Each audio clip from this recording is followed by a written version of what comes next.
Hey friends, it's Missy again. Thanks so much for stopping by today. I have a new layout to share for the Paige Evans design team, and I'm going to be using the Horizon collection again.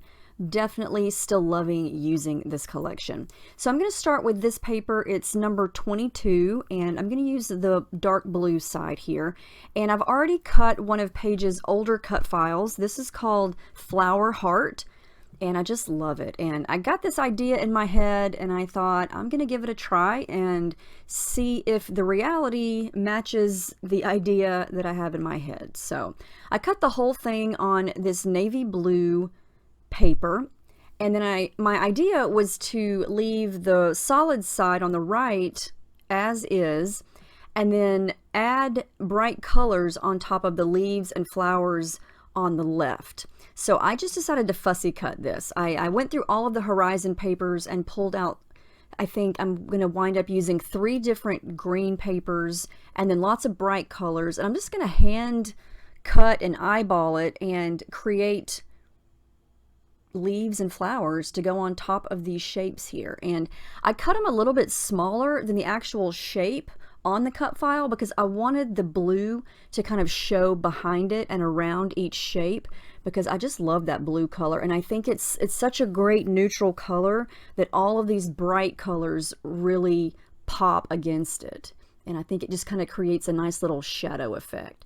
So you can just kind of see here, I went through, picked out most of these pattern papers I've already cut into for previous layouts, and I just sort of went for it, kind of creating some wonky flower shapes and the leaves, and I'm just kind of making, like I said, a little bit smaller than each shape. So at first I was going to do just different shades of pink, but then I thought, no, there's way too many other bright colors to ignore. So I added in some orange, I added in some purple. You know this collection by now. It is full of rainbow colors, and I actually spent quite a bit of time going back and forth before I decided to do this cut file. I tried to make myself do a monochromatic type of layout with this collection, and all the other colors just kept calling to me, please use me too. So I said, okay, fine, I'll just make another rainbow layout because I love the rainbow color scheme. It's so pretty.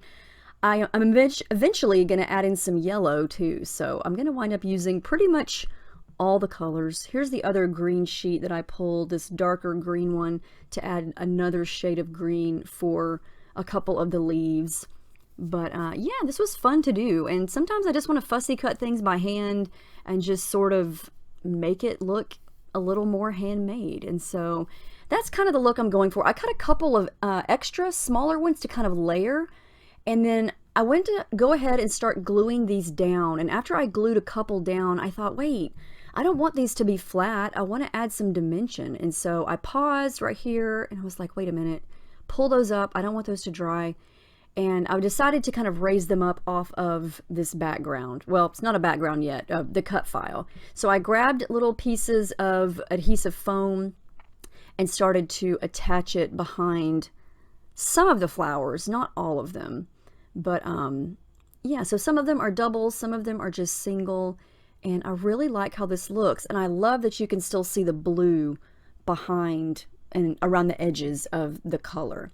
Okay, so everything's got some foam behind it, and now it's gonna really pop off the page. So I'm gonna use these photos today, and these are some older pool photos of my oldest daughter, Reese, and I really like that this blue turquoise color stands out against all the bright colors and the navy blue, and so I'm going to add that color on my background, and I'll show you that here in just a second when I get started. So I'm going to very carefully start to add a little bit of glue behind all of these flowers, and I had to be careful because there was obviously some open spots and I didn't want to stick things to my desk. So anyway, I got all that glued down, so now I can just move the heart as one big thing without all the flowers and leaves falling off. So I'm going to go with white background since I've got so much color and I don't want a busy background competing with it. So I just added some clear gesso there, let that dry, And then I pulled out some of my shimmers. I'm going to try to, like I said, recreate the blue color that is in the water of the pool in the photos. So my go-to colors for that from shimmers are Jenny B Blue Vibes and Well Blue Me Down colorings. One is more turquoise, one is more aqua, and together they make the most magical pool blue, in my opinion. And sometimes my pool photos vary. Depends on the sun, depends on the cloud cover. Sometimes the pool photos that I have, the water looks like a dark aqua. Sometimes it looks like a light blue. It just varies from day to day and like I said, time of day, whether it's really bright or cloudy. But these photos in particular have more of an aqua color. So I'm just using the packaging technique. I'm using a brush. I'm spraying it directly onto the background, and I love how that looks. You can see it around the edge of the heart. You can see it in between all the open spots. And I think it just I'm saying pool too much. It pulls that deep aqua color from the photos on the right to the left side of the page, because I don't have that background color in any of the flowers. I hope that makes sense. That's why I opted to use those photos. This would also look really good with black and white photos. I use black and white photos a lot, but I do love to scrap color photos. It just totally depends on the photos. It depends on the products I'm using. Yeah, everything just has to, it all depends on one or more things. So most always, well, I don't want to say always, usually I scrap my pool photos in color. Sometimes if the shadowing's not right and they look a little bit dark, I may print those in black and white, but I have so many that I could re-scrap it in color if I needed to. So I decided to add a little bit of pink over to the right side of the heart. Now this is going to be very subtle. It looks kind of bold right here, but I just want a little bit of color peeking out from the right side of the heart. So I'm using some packaging, I'm using my brush, and like I said, I want this to be kind of subtle, and I'm not trying to perfectly outline the heart, but I do want another color on the background just besides the blue or the aqua. And it looks like a hot mess, but when you put the heart back on top of it, it looks totally different. Here you can see the shimmer. You know, shimmer's definitely going to get some shimmer in there. And so I love how that looks. Oh yeah, off camera, I forgot to show you there. I did a little bit of machine stitching. I just did a simple straight stitch around the right edge of the heart. And it's not even that visible here, but it just adds a little bit of texture. So I knew before I even started building this page that I wanted to use this epoxy sticker from Horizon for my title that says Dreamer, and then a little sticker above that that says Born to Be a. So it's going to be Born to Be a Dreamer. So since I've got so much dimension going on with the flowers, I'm just going to glue the entire thing flat down to the background. So the right side is flat, and I'm okay with that because I'm going to raise the photos up on some dimensional foam also. So just to give a little bit of layer behind the photos, added some tissue paper, and it's just very subtle. And I like that the edges are uneven, a little bit torn and crooked, and it just kind of gives them a little bit of something so they're separated from the background. I think it just makes them pop off the page a little bit more. And I'm going to stack the photos kind of crooked like you see there, so you can still see plenty of the blue heart. And I just start to play around with some of the stickers and some of the die cuts and things from Horizon, trying to decide what to use.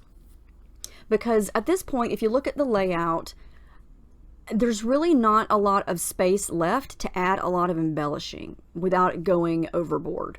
So here's all I'm going to use. I'm going to use that big floral die cut that I just tucked in there on the right, just so you can kind of see it peeking out from the sides of the photos. I'm going to use that pink flower in between the two photos on the left.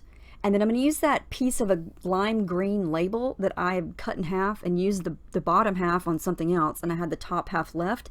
And I thought that that gave that a nice little pop of green up at the top.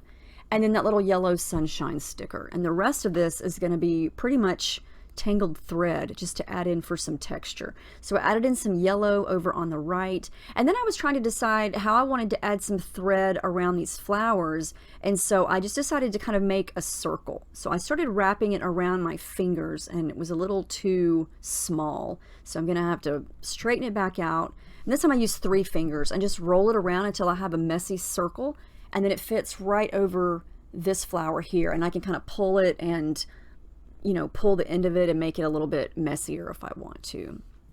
So that's light blue. I'm going to add a pop of orange right here underneath that pink flower. And nothing is glued down yet as far as the photos are concerned until right now. I wanted to make sure that all the embellishments looked okay, and that I didn't want to tuck anything else, you know, underneath anything before I started gluing things down. And so I've said this several times, but this is one of my favorite things about using a big cut file like this, is it pretty much makes the page come together for you.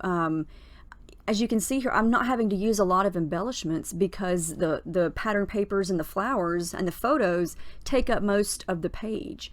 And so that only leaves me a little bit of space. And so that's really good if you are trying to conserve some of your embellishments and not use so many things on one page. I still have a ton of this collection left over because I tend to use cut files a lot, and so they limit the real estate on your page for other things, if that makes sense. But yeah, I felt like the left side of the layout, you know, was kind of busy on its own with all those flowers, all that color, and then we've got the photos and just a couple things around the photos. And that's pretty much all it needs. I just felt like it didn't need anything else. I didn't want to add anything to the top, the bottom, or the sides. I felt like it needed that empty white space to kind of breathe. And yeah, I love how the pink ink sort of is still subtle around, but you can still see it. And I love that there's that aqua color on both sides of the page. Almost done here. I'm adding in my journaling lines and my journaling with my black fine tip Sharpie.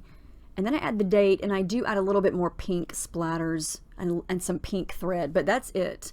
I love how this turned out, and I hope you give this cut file a try. Like I said, it's one of Paige's, maybe right when she first started making cut files. It's pretty old, but I love it, and it just made this layout so much fun to do, and I hope you give it a try. Let me know if you have any questions about any of the products or this collection, Paige's cut files. I'll make sure to link her cut files down below over in the Silhouette store.